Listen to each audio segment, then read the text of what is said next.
Capítulo 3. Diversificação, o ingrediente básico para o sucesso. A principal inovação está no fato de que o conhecimento passou a ser não um meio adicional de produção de riquezas, mas sim o meio dominante. Alvin Toffler.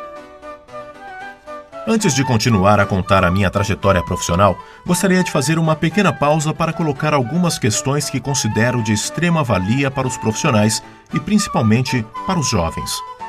Comecei a trabalhar muito cedo e, por isso mesmo, passei por diversas experiências que contribuíram para ampliar meus horizontes e para me mostrar novos caminhos a seguir. No entanto, não tive acesso aos recursos disponíveis hoje em dia. Acredito que quanto mais pudermos aprender, mais ferramentas teremos para progredir em várias áreas da vida. Enumero as capacitações que podem contribuir nesse sentido. Conselhos aos jovens. Número 1. Diversifique suas atividades. O mundo vive em constante transformação, por isso é fundamental que as pessoas procurem desenvolver a capacidade de se adaptar às mais diferentes situações. Seja flexível e, se possível, aprenda mais de uma profissão. Isso poderá lhe ser útil no futuro como uma espécie de plano B no caso de surgirem dificuldades na sua opção inicial. Uma pessoa que decidiu se tornar médico, por exemplo, poderia se graduar também em administração de empresas e diversificar sua atuação. Além do atendimento em hospitais e em consultório, poderia criar sua própria clínica médica ou um laboratório de análises clínicas, ou até mesmo administrar as empresas desse tipo de terceiros. Outro hábito saudável é se dedicar no seu tempo livre a alguma atividade que lhe traga muita satisfação. Se gostar de plantas, por exemplo, faça uma pequena horta no jardim da sua casa ou cultive flores e plantas ornamentais. Mexer com a terra, fazer a planta germinar e cuidar para que se desenvolva de forma plena, relaxa a mente e provoca um grande bem-estar. Caso tenha habilidade com trabalhos manuais, faça algum tipo de artesanato, como modelagem em cerâmica, pintura em tela, ou use sua criatividade para fazer peças utilitárias e decorativas com materiais usados. É uma forma de contribuir para a reciclagem. Há também várias outras atividades com as quais você poderia se ocupar, como marcenaria, recuperação de livros antigos, restauração de brinquedos velhos e etc. O importante é fazer algo que lhe dá prazer. Com isso, além de cultivar um passatempo que irá ajudá-lo a relaxar e a descontrair, também será uma forma de desenvolver uma habilidade que poderá se transformar na sua ocupação principal e vir a ser o tal plano B num momento de dificuldade, como a perda do emprego, por exemplo, ou mesmo quando você se aposentar. As pessoas em geral não pensam nisso, mas é importante que já façam um planejamento nesse sentido para que, na aposentadoria, possam se dedicar integralmente a uma atividade extremamente prazerosa e que já vinham exercendo ao longo da vida e que até ajude a complementar a renda. Com isso, estarão se preparando melhor para a aposentadoria. Esse seu expertise também poderá ser usado tanto na fase produtiva quanto na aposentadoria, um trabalho voluntário e voltado a ensinar pessoas carentes.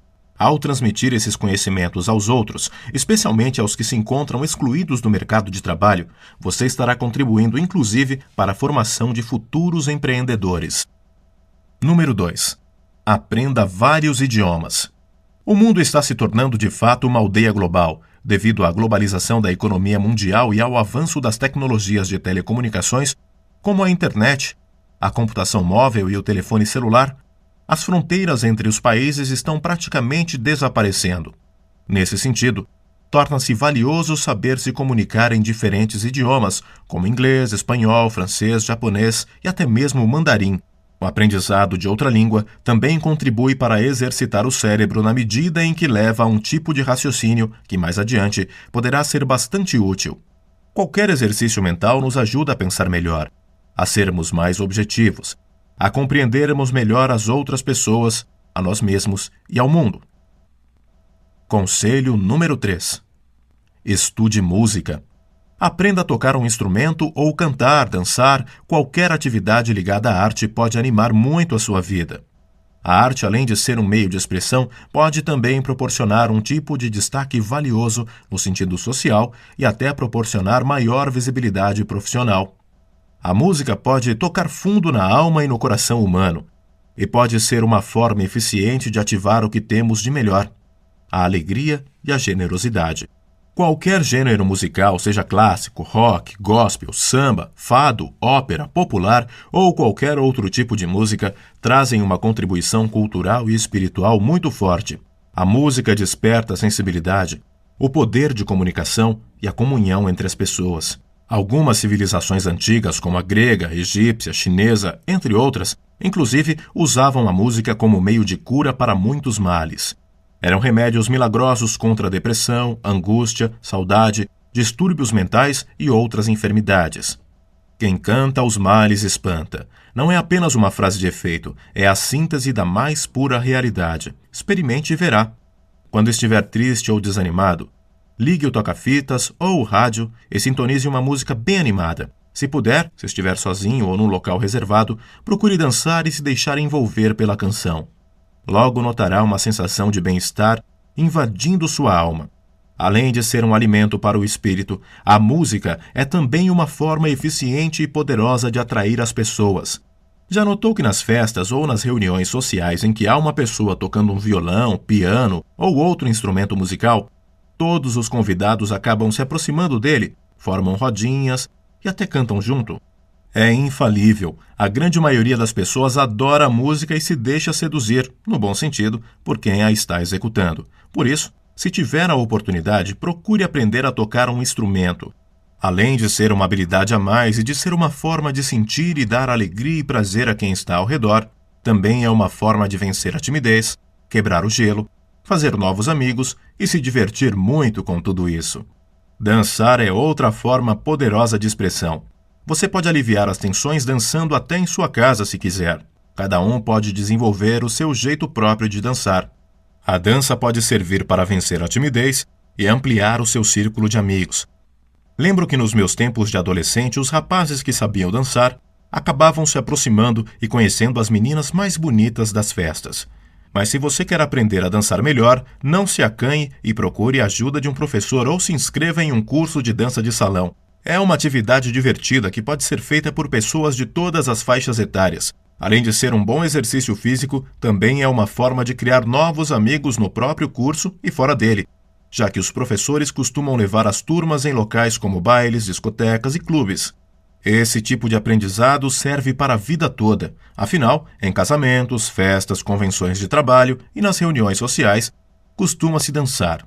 Com isso, a pessoa tem uma boa desculpa para se aproximar de alguém que lhe chama a atenção e pode se apresentar a ela e quebrar o gelo de uma forma mais natural. Conselho número 4. Pratique esportes. O esporte, assim como a música e a dança, é um excelente caminho para ampliar o círculo de amizades, integrar grupos, abrir portas, além de proporcionar alegria e prazer. É também uma forma de reafirmar o valor da disciplina para exercitar o corpo e, com isso, lembrar que para se atingir um objetivo é preciso planejamento, treino, garra e determinação. O ensinamento mais importante que o esporte propicia e que serve para ser aplicado na vida cotidiana é o trabalho em equipe. No jogo, como na vida, sempre existe uma meta a ser cumprida: ganhar o jogo, vender uma quantidade determinada de produtos, registrar um determinado faturamento.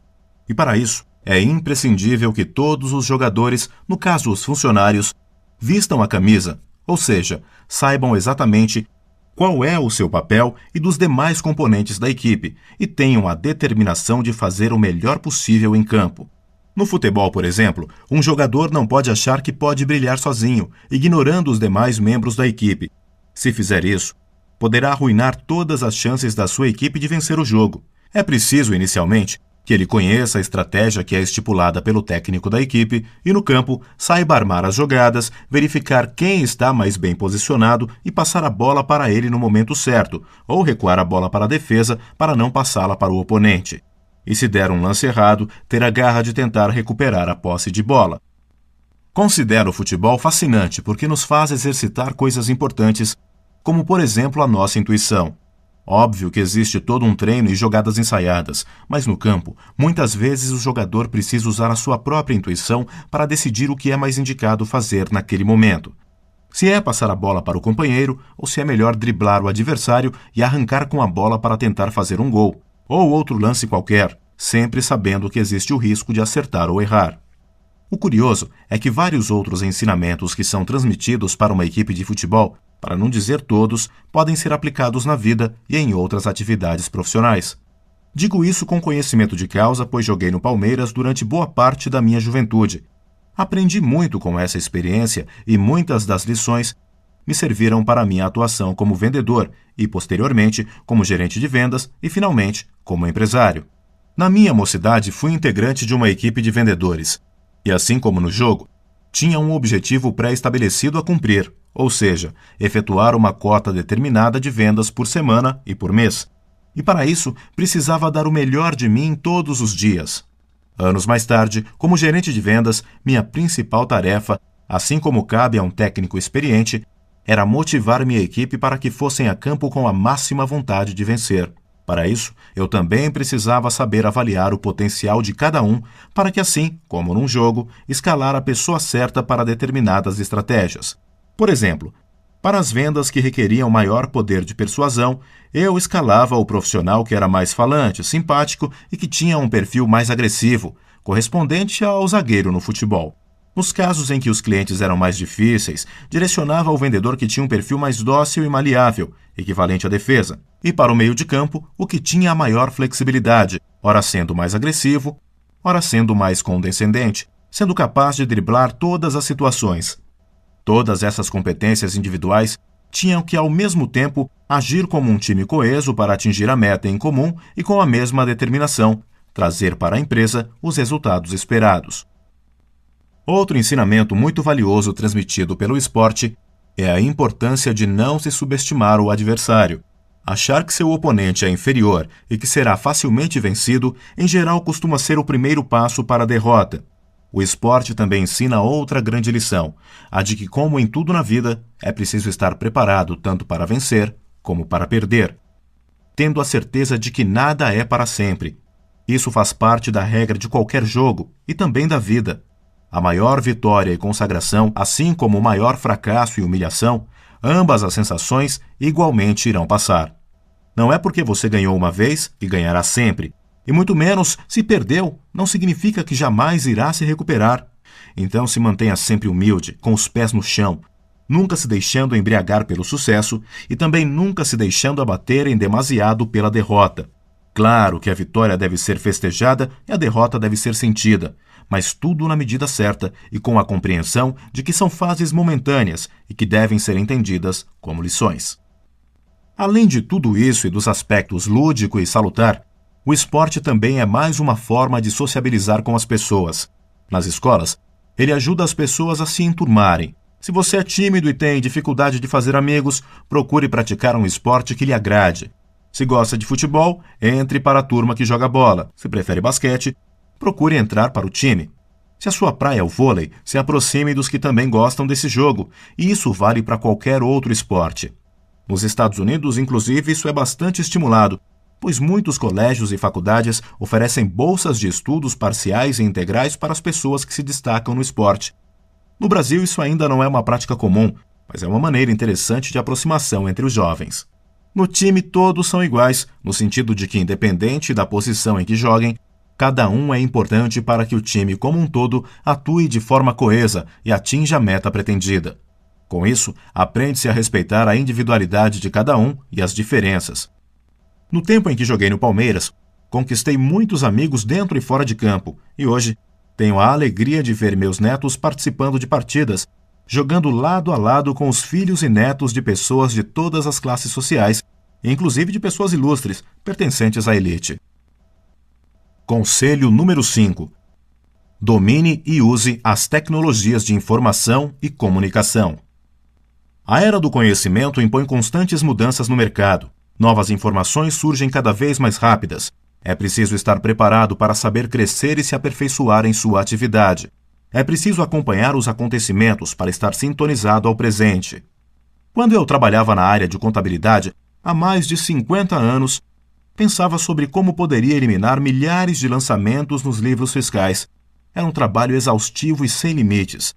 E lembro que antigamente, para fechar um balanço anual de empresa, um contador e seus funcionários demoravam muitas vezes quase meio ano para contabilizar tudo. Hoje, com o advento da informática, temos balanços diários. A informática não tem limites, está em constante evolução. Deve ser acompanhada de perto, porque a todo momento ocorrerão transformações e em grande velocidade. Procure ficar antenado com todas as inovações tecnológicas e saiba usar as ferramentas que mais poderão agregar valor para a sua ocupação. Se você trabalha com engenharia, arquitetura ou design, por exemplo, estude e empregue programas que foram desenvolvidos especialmente para facilitar essas atividades. Se a sua área é comunicação, saiba usar adequadamente um processador de textos, um programa para editoração e outro de tratamento de imagens. Se for um gerente, utilize bem uma planilha e saiba fazer apresentações com o uso do computador. E renove seus conhecimentos sempre, para não apenas ser um ótimo profissional, mas principalmente, para garantir sua empregabilidade. Cada vez mais o mercado busca pessoas que possuam múltiplas capacidades. E se você se renovar e se aprimorar constantemente, sempre haverá uma porta aberta à sua espera. Conselho número 6. Ouse, seja diferente, criativo. Quem aprende a cultivar a criatividade, a imaginação, enxerga mais longe e consegue antecipar o novo, o inédito. Consegue enxergar o que os outros ainda não viram. Os que praticam essa filosofia acabam ocupando uma posição privilegiada, de onde podem receber a luz divina, a confiança. Mas a tudo isso deve ser acrescentada uma boa dose de alegria. Saia com seus amigos, divirta-se e aproveite tudo de bom que a vida tem a lhe oferecer. É nesses momentos de descontração que a criatividade costuma aflorar. É quando estamos relaxados e felizes que surgem novas ideias e até soluções para algumas questões relativas ao trabalho. Como afirma o célebre sociólogo italiano da atualidade, Domenico de Masi, é nos momentos de ócio que o ser humano é mais criativo. Por isso, quando tiver um problema de difícil resolução no trabalho, não passe o final de semana remoendo isso e nem deixe de se divertir. Pelo contrário, reúna a turma, faça um programa em família ou alguma outra ocupação que te ajude a relaxar. Pode ter certeza que a solução para aquela sua questão profissional surgirá como num passe de mágica. Conselho número 7. Seja rápido.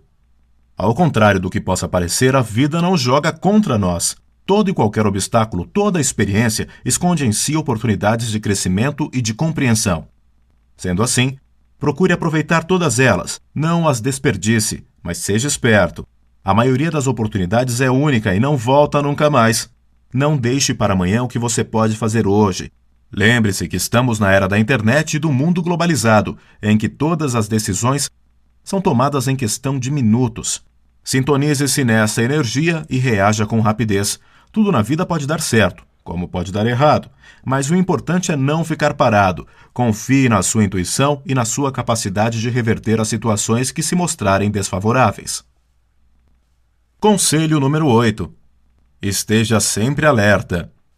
Estar presente, atento e ligado a tudo que nos cerca é uma condição básica, principalmente no mundo dos negócios. Essa postura nos protege das ameaças externas e nos permite desfrutar as delícias deste mundo.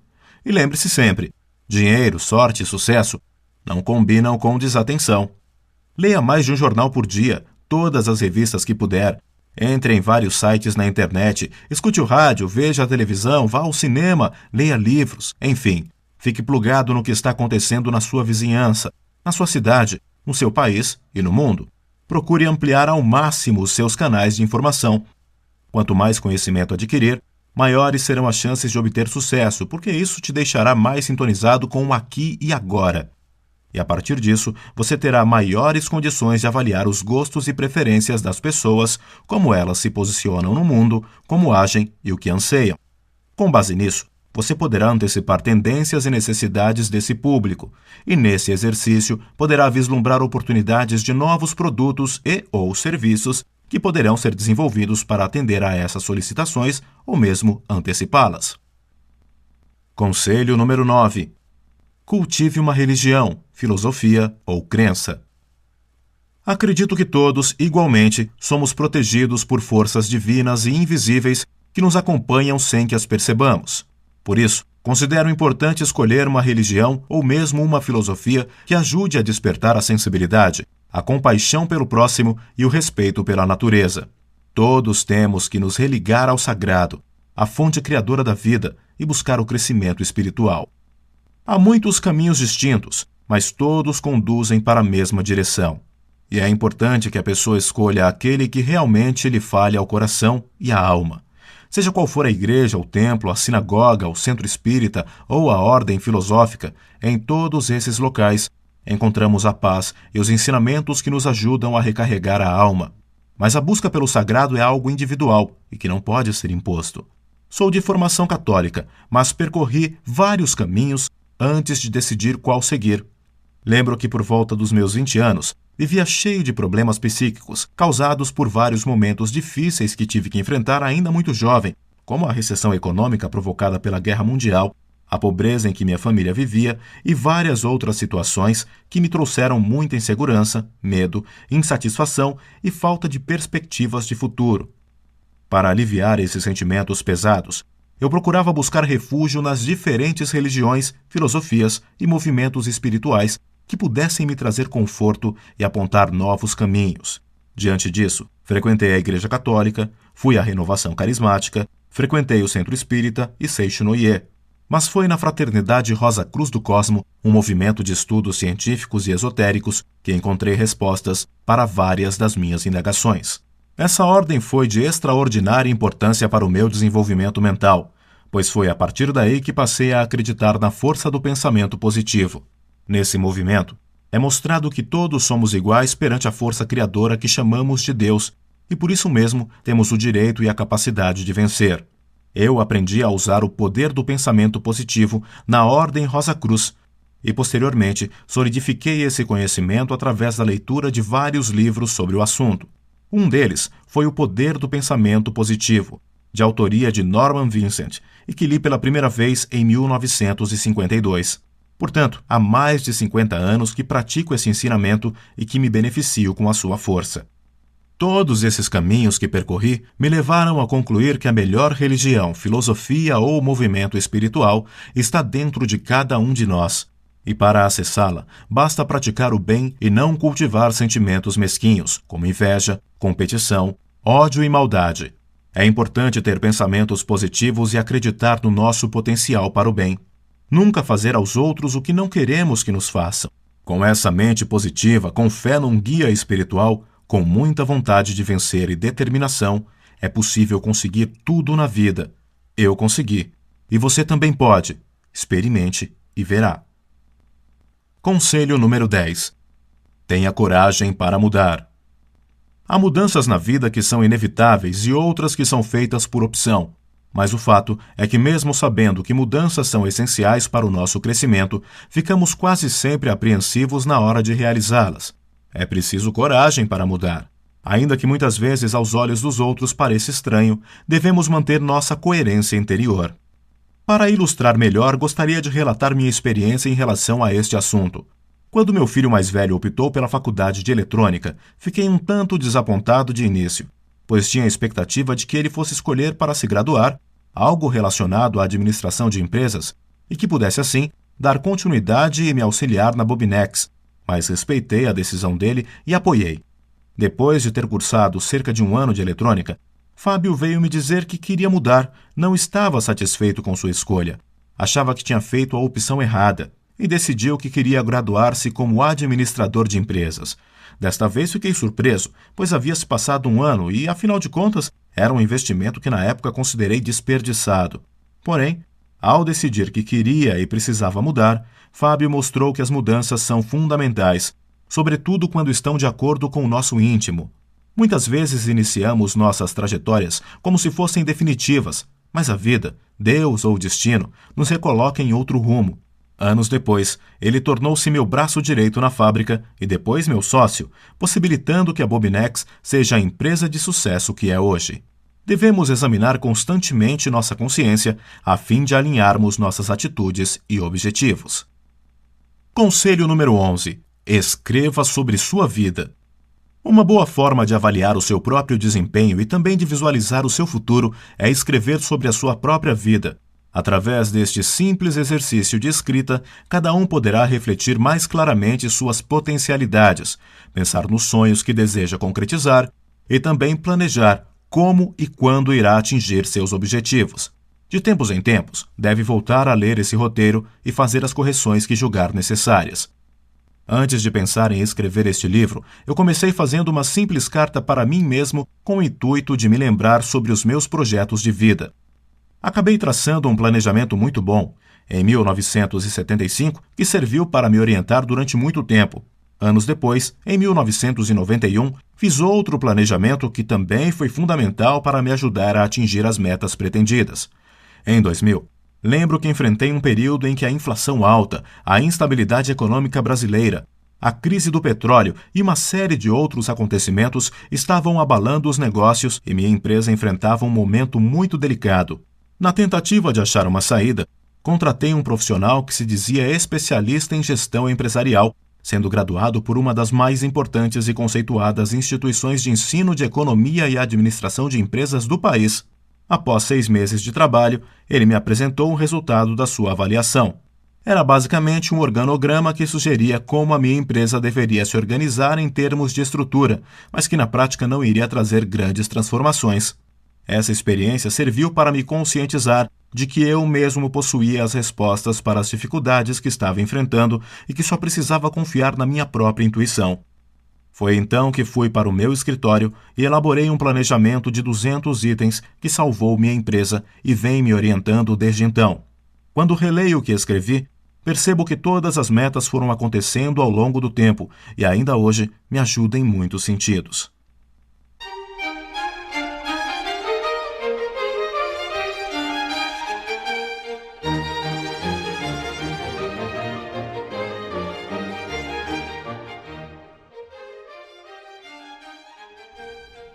Capítulo 4. O despertar da verdadeira vocação. Se um homem não sabe a que porto se dirige, nenhum vento lhe será favorável. Sêneca. Eu me considero uma pessoa abençoada. Não sei exatamente se tenho sorte ou amigos celestiais como anjos, santos e almas iluminadas que zelam por mim, ou se é pela força do meu sobrenome, Trindade, como a Santíssima Trindade da religião católica, Pai, Filho e Espírito Santo, ou tudo isso junto e um pouco mais. Mas o fato é que sempre consegui sair das situações difíceis e driblar quase que por mágica os problemas que surgiram. Acho que todos devem buscar inspirações que tragam força.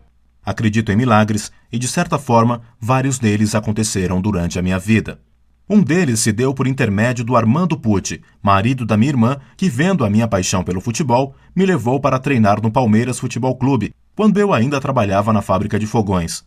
Ele sabia o quanto eu adorava esse esporte e de como, mesmo trabalhando e estudando à noite, eu sempre conseguia arrumar um tempinho nos finais de semana para jogar na várzea com os amigos.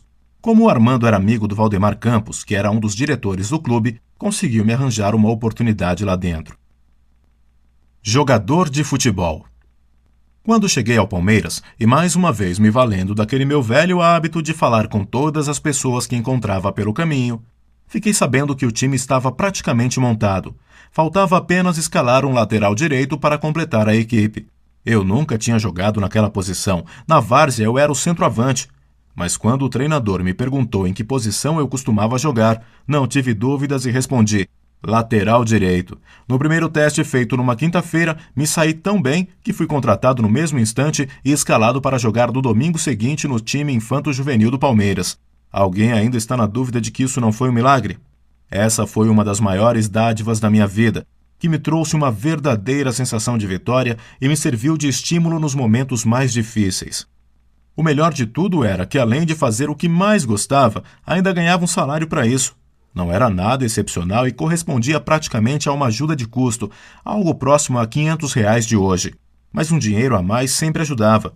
Treinava nas terças e quintas-feiras à noite, o que me obrigava a cabular as aulas nesses dias, e jogava nos finais de semana. Permaneci cerca de 4 anos como titular do time, na posição de lateral direito. Quando entrei para o Palmeiras, eu ainda trabalhava na fábrica de fogões, mas depois que apliquei aquele mal-sucedido blefe, acabei contando para o Valdemar que tinha perdido o emprego, e ele prontamente me convidou para trabalhar como auxiliar de escritório na Adesite, uma empresa nacional fabricante de produtos autoadesivos, fitas durex, e da qual era o diretor superintendente. A partir de então, novas e importantes perspectivas se abriram à minha frente. Naquele momento, Eu ainda não imaginava o quão rica seria aquela experiência para o meu crescimento pessoal e profissional. Reconheci apenas que o tal blefe tinha sido o primeiro e importante passo para mudar de rumo. Minha ousada decisão, que aparentemente havia se mostrado desastrosa, foi ao contrário muito positiva, porque me abriu a possibilidade de seguir por outro caminho bem mais promissor. E também serviu para comprovar o quanto foi bom ter ouvido minha voz interior e seguido minha intuição.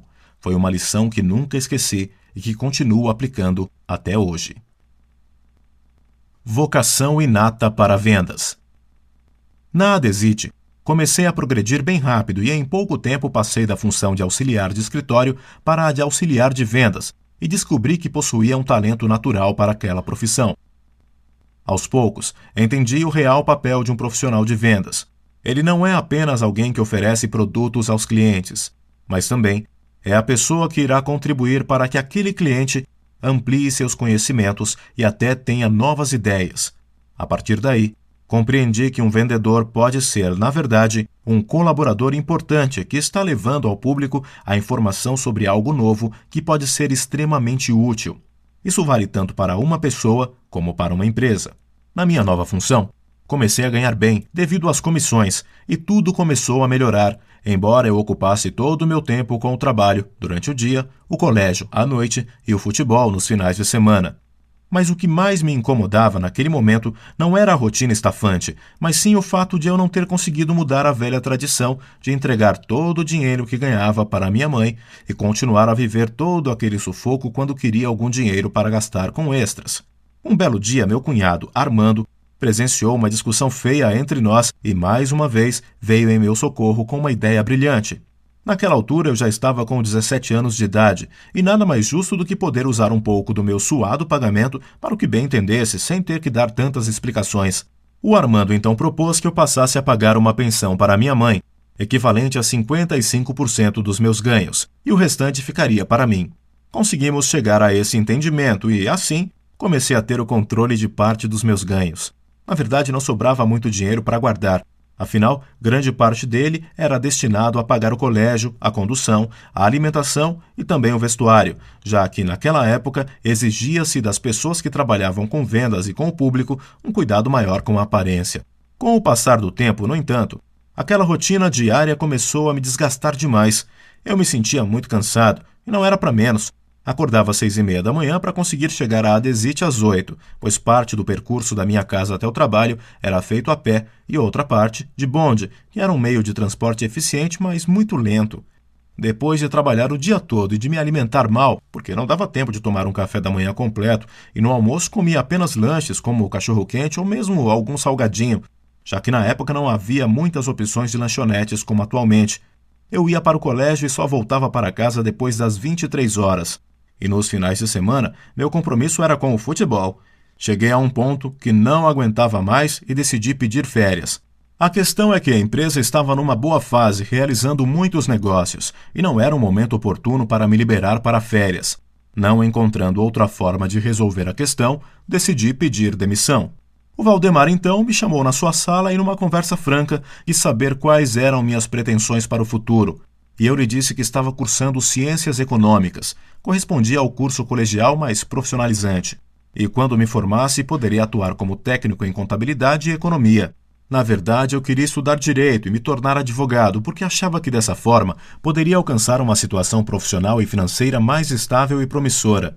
Mas como eu não tinha condições nem de tempo e nem de dinheiro para atingir aquela meta, então tinha decidido começar como economista e depois decidiria o que fazer a seguir.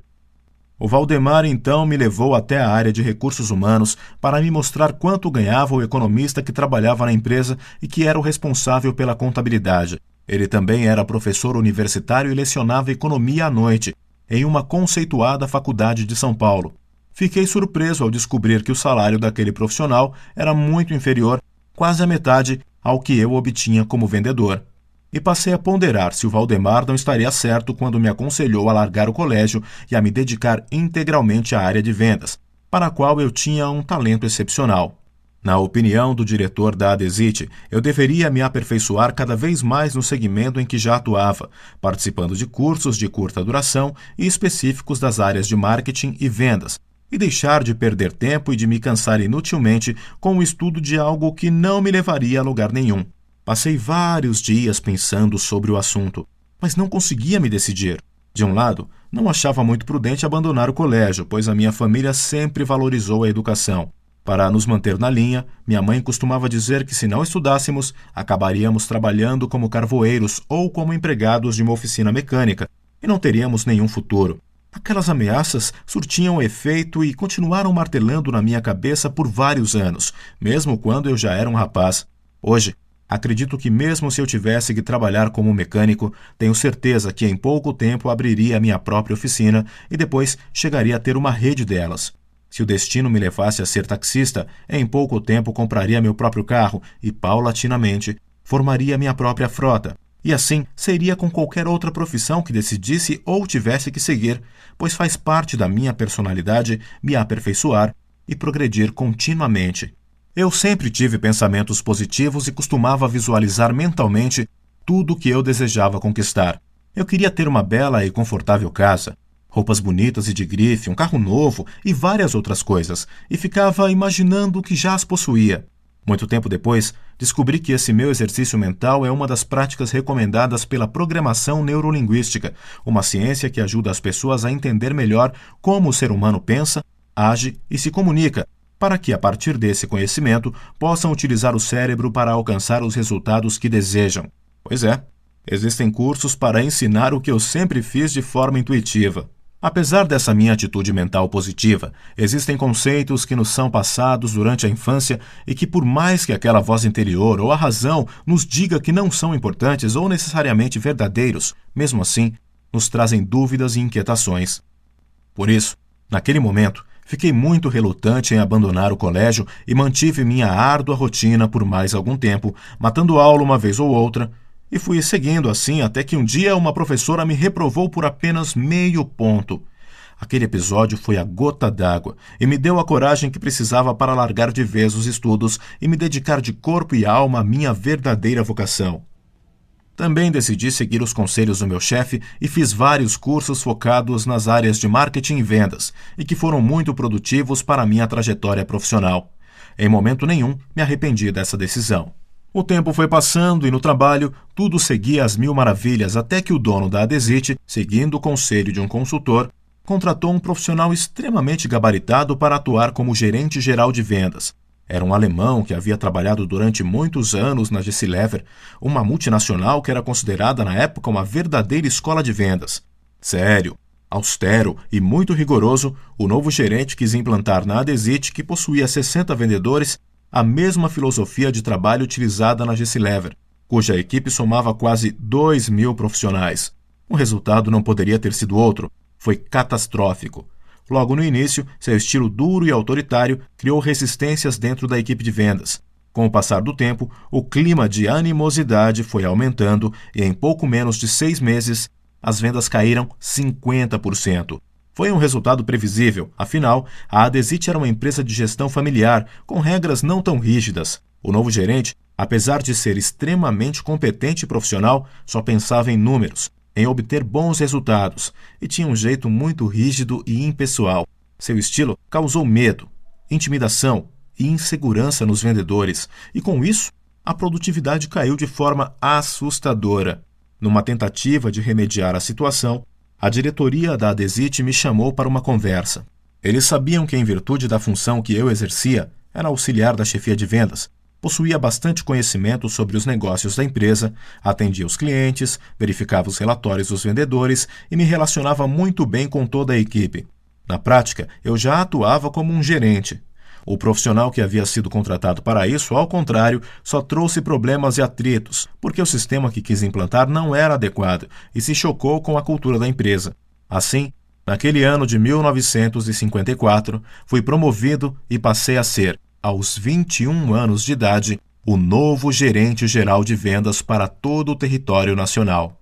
E ao contrário do que possa parecer, foi uma transição bastante tranquila e que não causou nenhum mal-estar no meu relacionamento com o alemão, até porque ele era uma pessoa especial e eu sempre procurei entender as pessoas e agir de forma a criar um ambiente harmônico.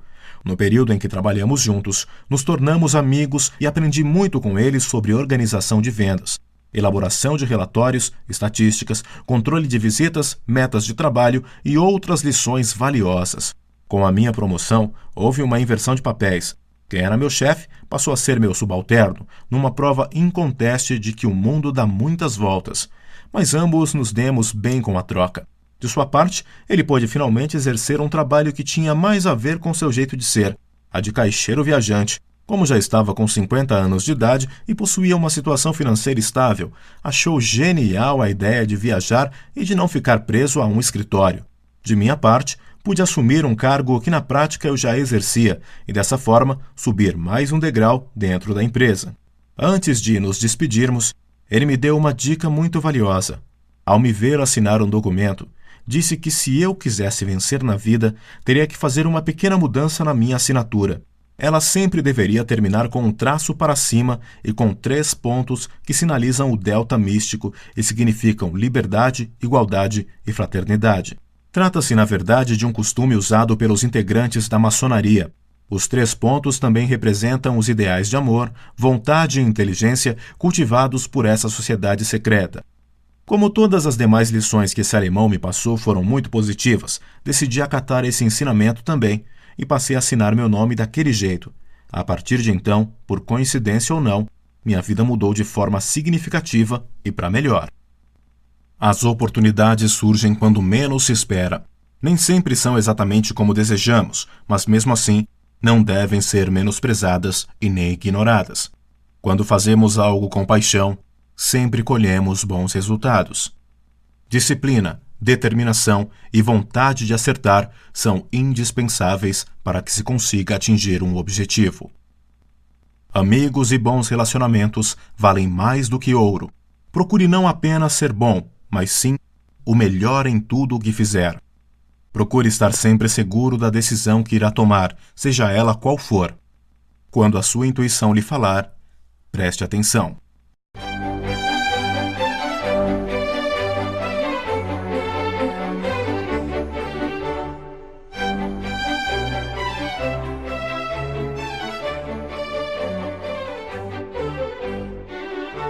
Capítulo 5. O sucesso é a soma das capacitações. O sucesso sempre foi a criação da ousadia. Voltaire. Ninguém realiza nada sozinho. Tudo no universo está conectado, é perfeito, completo e poderoso. As pessoas também precisam seguir esse mesmo princípio. Para nos tornarmos vencedores, precisamos formar grupos, juntar forças, criar parcerias, unir competências para uma causa maior. A força está na união de esforços. Temos que formar equipes, treinar, preparar, estimular. É importante que as pessoas competentes se unam para que possam superar os obstáculos do dia a dia. No mundo dos negócios é fundamental formar uma boa equipe. Como fazer isso?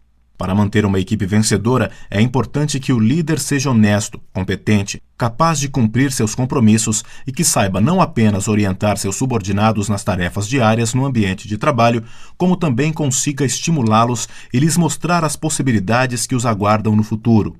Todas as pessoas querem crescer e progredir.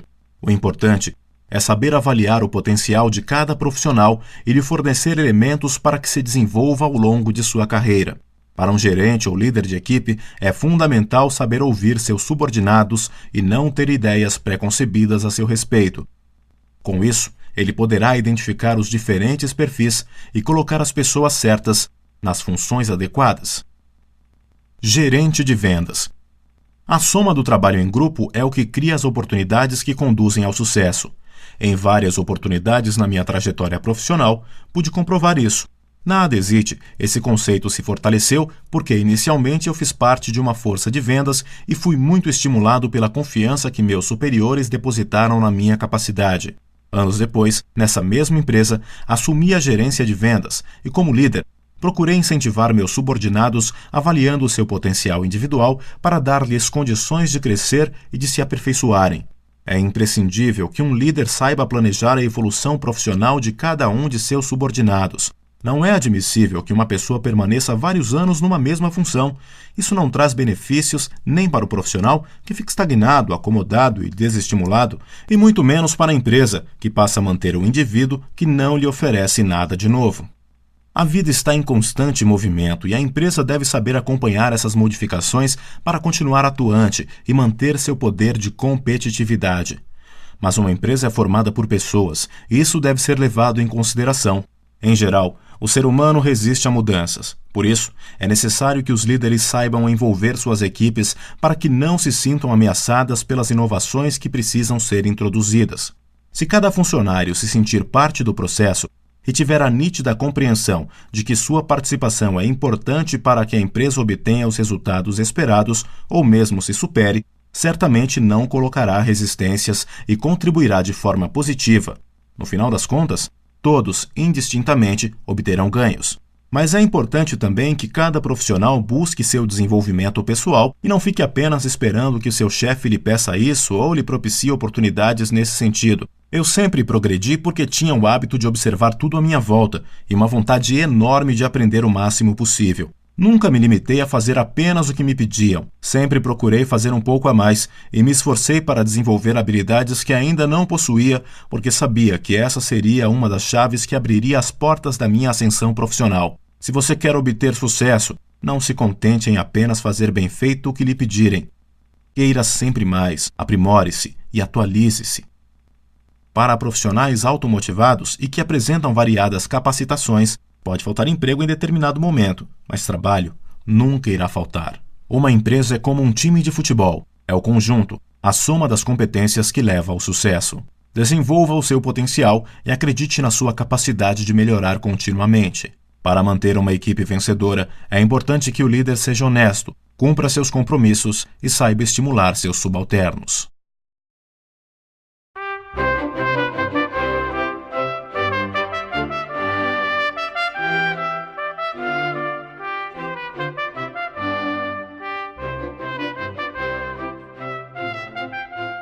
Capítulo 6.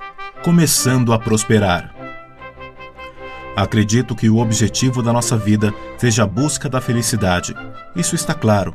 Quer se acredite em religião ou não, quer se acredite nesta religião ou naquela, todos nós buscamos algo melhor na vida. Portanto, acho que a motivação da nossa vida é a felicidade. Tenzin Gyatso, Dalai Lama.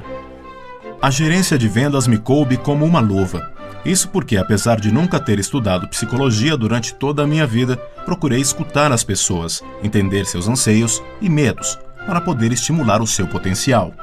Como sempre tive um talento natural para vendas, compreendia muito bem esse universo.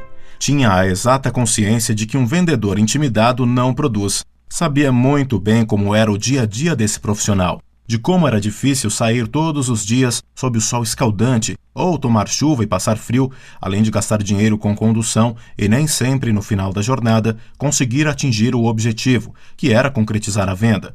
Isso sem contar os problemas pessoais, como dificuldade de relacionamento com o cônjuge ou filhos, casos de doença na família, ou mesmo a falta de dinheiro para saldar os compromissos.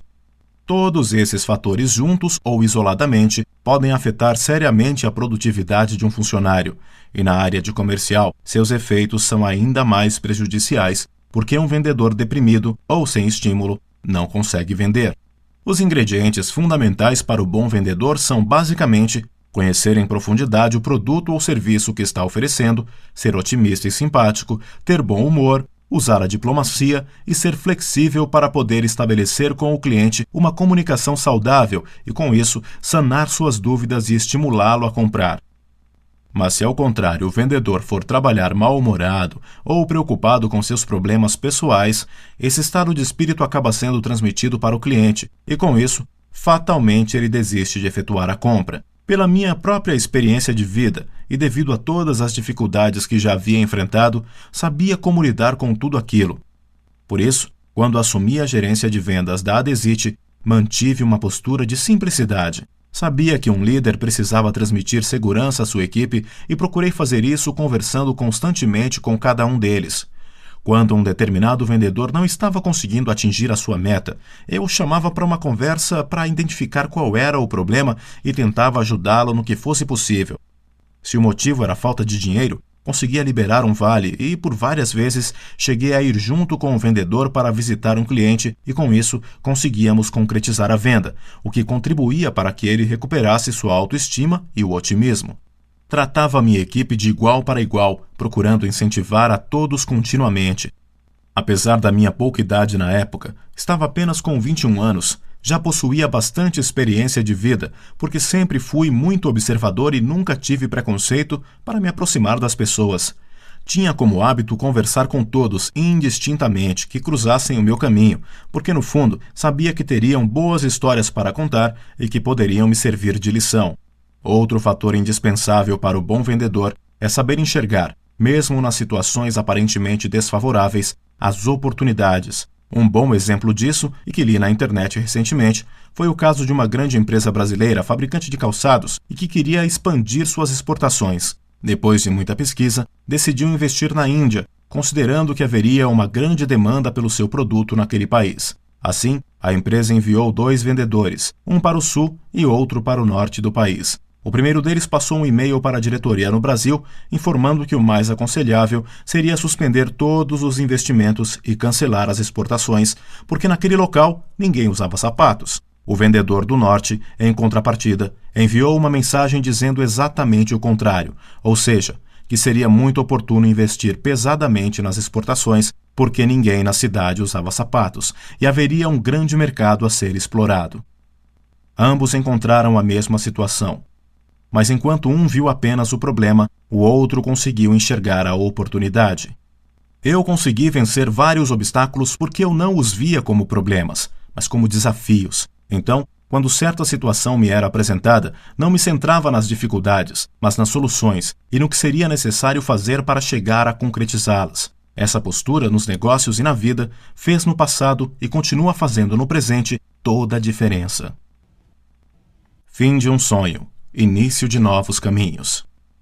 Naquela fase da minha vida, tudo estava caminhando bem. Trabalhava durante a semana na Adesite e continuava jogando pelo Palmeiras nos finais de semana, até que em uma partida acabei machucando o joelho. Foi um acidente sério, e para continuar jogando precisaria me submeter a uma operação. O problema era que aquele tipo de cirurgia impedia os jogadores de voltar à ativa por aproximadamente 1 ano, e em determinadas situações os afastava dos jogos definitivamente. Eu nem quis arriscar e decidi que não faria a tal operação. Assim, acabei encerrando minha carreira como jogador depois de permanecer durante 4 anos no Palmeiras. Embora essa tenha sido uma das grandes motivações da minha vida, entendi que não havia outra alternativa e, ao invés de ficar me lamentando pelo ocorrido, decidi seguir em frente, mesmo sentindo uma grande dor. O sonho de me tornar um grande jogador profissional acabava naquele momento. A minha carreira como gerente de vendas, ao contrário, ia de vento em popa. A cada dia minha responsabilidade aumentava e eu conseguia atender às expectativas dos diretores de forma satisfatória. Sempre que surgia um problema sério que exigia uma solução imediata, o Valdemar me encarregava de decidir sozinho o que fazer. A empresa já havia crescido bem mais e eu tinha sob minha responsabilidade uma equipe de 100 vendedores. Eu gerenciava não apenas os funcionários de São Paulo, como também os de outras cidades e também mantinha contato com os clientes e atendia às suas solicitações. Como esse diretor acreditava plenamente na minha capacidade, acabava me delegando uma série de tarefas, inclusive as que, a rigor, seriam suas. Dessa forma, fui conquistando cada vez mais o respeito dos meus superiores, dos subalternos e dos clientes, e ganhando maior autonomia para decidir. Poder solucionar as diferentes questões e comandar equipes eram sensações maravilhosas. Eu me sentia completamente à vontade com isso. Cada situação que precisava enfrentar contribuía para aumentar minha autoconfiança. O Valdemar, ao contrário, se distanciava cada vez mais das suas responsabilidades. Como ele era diretor do Palmeiras, costumava se ausentar muito da empresa, já que acompanhava todos os treinos que eram feitos em 4 dias da semana, além de viajar muito, inclusive para o exterior, para acompanhar o time. Como a Adesite era uma sociedade anônima, os demais diretores não viam com bons olhos essas ausências. Numa ocasião, quando Valdemar ficou 30 dias no México por conta das suas obrigações com o Palmeiras, o presidente e o diretor financeiro da Adesite me convidaram para um almoço e aproveitaram a ocasião para me dizer o quanto estavam insatisfeitos com o comportamento dele. Eles também elogiaram muito o meu trabalho e dedicação e disseram o quanto estavam admirados com o meu desempenho. Na avaliação daqueles executivos, quem administrava de fato a empresa era eu. Por isso, se eu concordasse, eles iriam demitir o Valdemar, ou seja, comprariam a parte dele na empresa e passariam o cargo dele para mim. Pediram para que eu avaliasse a proposta e desse uma resposta depois de ponderar sobre o assunto. Era algo tentador, mas ao mesmo tempo complicado. Aquele diretor tinha me aberto tantas portas que não seria justo da minha parte participar desse conluio contra ele. Fiquei de pensar e de dar uma resposta a eles, o que, aliás, nunca cheguei a fazer. O Valdemar também nunca soube desse episódio, pelo menos não de minha parte. Quando ele voltou, decidi ter uma conversa com ele. Não sobre a tal proposta que havia recebido, mas sobre as minhas perspectivas profissionais. Eu já havia assumido uma série de responsabilidades e achava justo que a minha remuneração fosse maior. Mas com aquele seu jeito franco que lhe era peculiar, o Valdemar me mostrou por A mais B que eu já ganhava o máximo que era possível. Eu obtinha uma boa quantia com as comissões e, em comparação com o que ele conseguia retirar, meu salário era bem superior. Com isso, percebi que já havia atingido o teto na Adesite. Não haveria mais oportunidade naquela empresa para crescer. Percebi que havia chegado a hora de ousar, arriscar e criar minha própria empresa. Assim, com a cara e com a coragem, propus esse projeto para o Flávio Pinheiro Lima, que na época era o melhor vendedor da Adesite, e o convidei para ser meu sócio nessa empreitada. Juntou-se a nós o Geraldo Mariucci, que era responsável pela área química da empresa. Com isso, saí da Adesite, após 10 anos de trabalho, para montar minha própria empresa, batizada de Sodesil, e que na prática seria concorrente da Adesite. O mercado de autoadesivos era extremamente promissor e contava com poucos fabricantes. A maioria das empresas desse segmento eram multinacionais. De capital 100% nacional, havia apenas a Adesite e, a partir daquele momento, a Sodesil. Eu tinha na época 29 anos de idade. Já estava casado e tinha tido o meu primeiro filho, Fábio. Comecei a trabalhar na minha própria empresa, mas logo constatei que não dispunhamos de capital suficiente para competir naquele mercado. A solução foi permitir a entrada de mais um sócio, que era um atacadista da região da Rua 25 de Março, tradicional centro de compras do centro de São Paulo, e que era amigo dos meus outros 2 sócios. Pouco depois, ainda na tentativa de captar mais recursos para a empresa, entraram mais 2 associados, totalizando 6. Eu fiquei encarregado de lidar com as vendas, área em que tinha grande domínio, e um dos novos sócios, que era gerente de banco, junto com o Flávio Pinheiro, respondia pela contabilidade da empresa. Trabalhamos nesse esquema durante 2 anos, e então a situação começou a ficar duvidosa. Comecei a perceber que as operações financeiras que estavam sendo feitas pela empresa não eram totalmente lícitas. Havia um jogo de troca de cheques entre bancos que na prática se resumia numa troca de papéis, mas o dinheiro em si não circulava. Não chegava a ser roubo, mas era no mínimo um esquema fraudulento que poderia nos trazer graves consequências. Haviam sido feitos vários empréstimos bancários sem o meu conhecimento e nem aprovação, e a empresa estava deficitária. Avisei ao Flávio que não concordava com aquilo e que iria procurar um advogado para me retirar da sociedade. E foi exatamente o que fiz. Como não havia dinheiro disponível em caixa para pagar a minha parte, acabei recebendo o que me era devido em mercadoria. Pouco menos de 6 meses depois, todo aquele esquema explodiu e os diretores da Sodesil tiveram que responder a um processo criminal, além de perderem praticamente tudo, inclusive seus bens pessoais. Voo solo. Tive uma sensação de alívio por ter conseguido sair ileso daquela situação, mas ao mesmo tempo, uma profunda angústia começava a tomar conta da minha alma. Minha esposa acabara de dar à luz ao nosso 2º filho, e eu estava sem nenhuma perspectiva profissional e sem saber o que fazer dali para frente, para assegurar o bem-estar da minha família. Claro que sempre pude e poderia continuar contando com a solidariedade e colaboração da minha sogra, que possuía uma situação financeira mais confortável e nos ajudou a pagar o hospital, comprar roupas para as crianças e em várias outras coisas. Mas sabia que tinha que encontrar uma nova alternativa em termos de negócios. Naquela noite do nascimento do meu filho André, depois que saí da maternidade, ao invés de ir para casa, decidi visitar minha mãe e novamente um novo caminho se abriu à minha frente. Naquela época, um dos meus irmãos trabalhava numa empresa que eu havia aberto para ele há cerca de 3 anos para ajudá-lo a se manter. Era uma pequena empresa de compra e venda de materiais que eram usados pelo pequeno comércio, como fitas adesivas, papel de embrulho, barbante e coisas do tipo. A empresa se chamava J. Gilberto e funcionava na garagem da casa em que minha mãe morava. Lembro que naquela noite, depois que comemoramos a chegada do novo membro da família, contei para o meu irmão os motivos que me levaram a sair da Sodesil. Sem nem pestanejar, ele me disse que a partir de então iríamos trabalhar juntos na J. Gilberto, apostando que com minha ajuda a empresa logo iria crescer. Voltei para casa mais otimista e pensando que, mais uma vez, meus amigos celestiais estavam me ajudando a encontrar uma nova alternativa. Acredito que foi uma força superior que me fez visitar a minha mãe naquela noite e a encontrar no meu irmão a resposta que estava procurando. No dia seguinte, arregacei as mangas e comecei a me dedicar à nova empresa, que então passava a se chamar Nortex. Iniciamos com apenas 2 ou 3 vendedores e poucos produtos, e gradativamente fomos crescendo.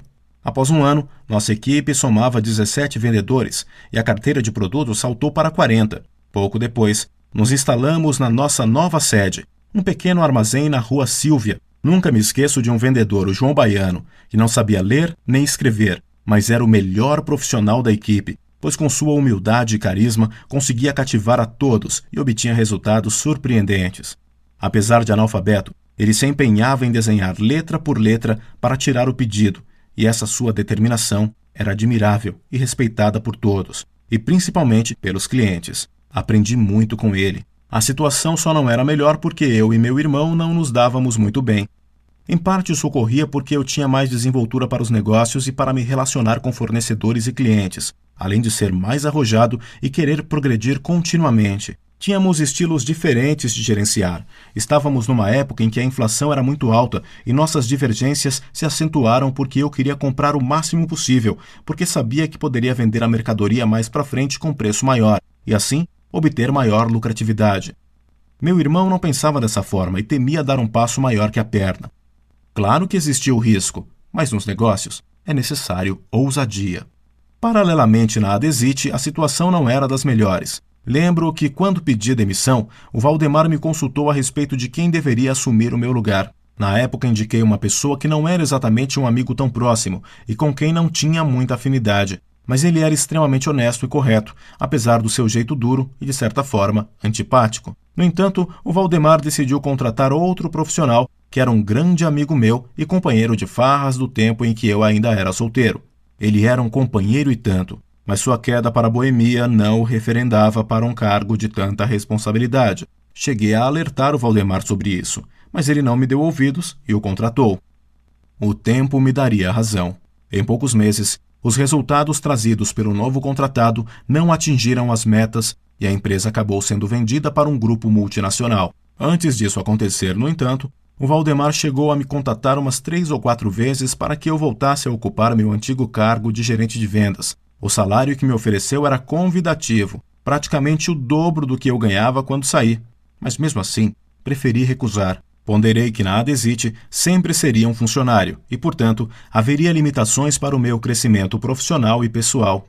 Como empresário e dono do meu próprio negócio, teria condições de alçar voos mais altos e, por isso, recusei a proposta nas várias vezes em que me foi oferecida. Hoje percebo claramente o valor da intuição e de como fiz bem em escutar e seguir minha voz interior.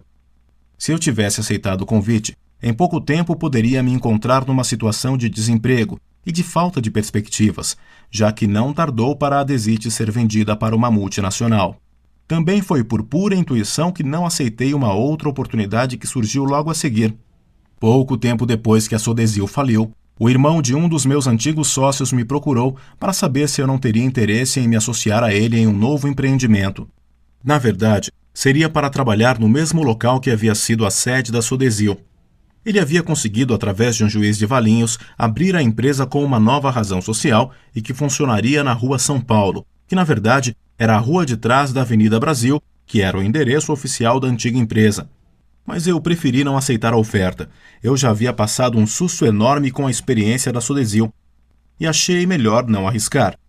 Ele acabou abrindo a empresa sozinho, que atualmente é uma multinacional e bem maior que minha atual empresa. Mesmo assim, não me arrependo da minha decisão. Continuei apostando na Nortex, que a cada dia crescia mais.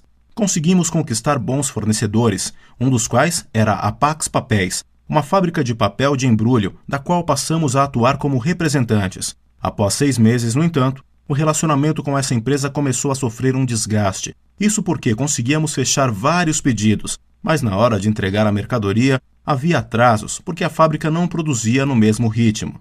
Aquela situação nos prejudicava muito, porque tínhamos que pagar a comissão para os nossos vendedores, mas não recebíamos o pagamento dos nossos clientes sem entregar os pedidos. Inclusive, chegamos a perder alguns clientes em virtude desses atrasos. Numa tentativa de solucionar essa questão, procurei o proprietário da Pax, Sinésio Paes de Barros, para entrarmos num acordo. E qual não foi a minha surpresa quando ele sugeriu que eu comprasse a fábrica. Num primeiro momento, achei que ele não estava falando sério. Mas ele acabou me explicando que já estava muito velho para tocar a fábrica e que não contava com herdeiros para passar o bastão. A ideia me soou tentadora, mas respondi que não dispunha de capital para adquirir a fábrica. E foi com esse senhor que aprendi uma nova e importante lição. A de que dinheiro, assim como qualquer outro produto, também se compra. O Sinésio Paes de Barros me fez enxergar que era possível obter o capital que necessitava. Eu já possuía um bom produto, tinha idoneidade e seriedade, crédito e era bom pagador, elementos básicos e fundamentais para conseguir obter dinheiro no banco. Ele me fez entender como fazer o cálculo correto. Primeiro, eu deveria analisar os custos para produzir o papel e qual o valor que poderia vendê-lo no mercado, já incluindo o meu lucro. Depois, bastava calcular os juros que o banco cobraria para me emprestar aquele montante. Desse modo, quando eu realizava uma venda, emitia uma duplicata contra o cliente comprador e levava essa duplicata ao banco. O banco, de sua parte, me entregava o dinheiro, já descontando os juros relativos. Assim, eu obtinha capital antecipado para comprar insumos e o que fosse necessário para fabricar o papel, e no final do mês, ao receber o pagamento dos clientes, teria o montante para pagar o banco. Na prática, é o mesmo princípio adotado pelas grandes cadeias varejistas que vendem suas mercadorias a prazo, embutindo os juros nas parcelas. E no nosso caso, os riscos eram muito menores, porque o índice de inadimplência era praticamente zero, pois todos os pequenos comerciantes precisavam daquele papel para embalar seus produtos, e não iriam deixar de saldar os compromissos, pois se o fizessem, ficariam sem a mercadoria. Achei a ideia maravilhosa, e depois de fazer todos os cálculos e de pensar muito, fechei o negócio com o Sr. Sinésio. Comprei seu maquinário, transferi a Nortex para aquele local e criei uma nova empresa, a Bobinex. Todo empresário deve trabalhar com o banco, desde que saiba administrar seu negócio e calcular os riscos. Empréstimos e duplicatas são recursos positivos, mas é preciso prudência. Eles devem ser usados com moderação e com inteligência. Seja flexível. Mire-se no exemplo do bambu, que por ser flexível, se verga durante uma tempestade, enquanto o carvalho, rígido, acaba por ser derrubado. Aceite o que a vida lhe traz, lembrando que há 2 formas de se lidar com a mesma questão: a de enxergar apenas o problema e a de perceber a oportunidade a ser explorada. Conheça a si próprio. Seja autêntico. Ninguém veio ao mundo para ser infeliz. Pratique o bem e faça a sua parte, que a providência divina fará o resto. Quando aprender a melhorar os vários aspectos da sua vida, se tornará uma pessoa mais saudável do ponto de vista emocional, físico e espiritual. Com isso, os caminhos para o sucesso se abrirão.